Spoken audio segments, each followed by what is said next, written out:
ازيكم يا حبايبي؟ اخباركم ايه؟ يا رب تكونوا بخير وصحه ان شاء الله. النهارده بقى معانا غدانا بقى ابو يوسف. معانا النهارده عاملين سمك مشوي الصغير ده.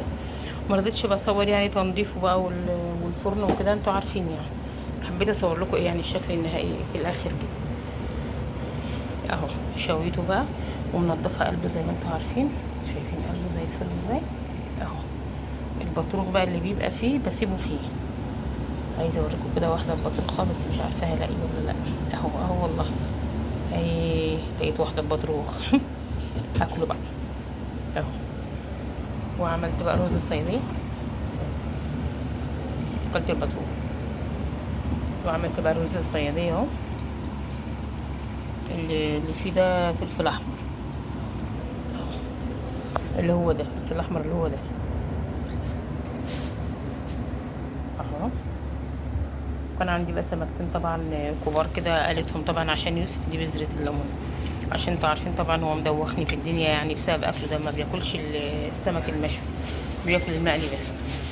قالت له بقى السمكتين دول اهو. وعملت بقى طبق سلطه بلدي كده حلو اهو.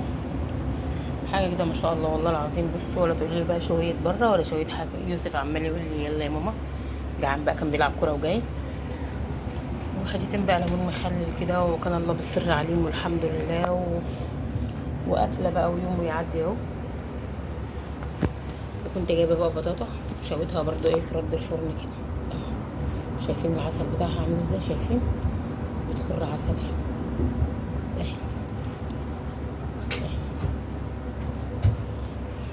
والف هنا وشوف علينا اقول لكم. وحبيت اشارككم يومي كده ايه، مش يومي يعني، الروتين بتاعنا النهارده بتاع الغدا. حاجه كده على قد ما اقصر يعني، والحمد لله والله فضل ونعمه من عند ربنا.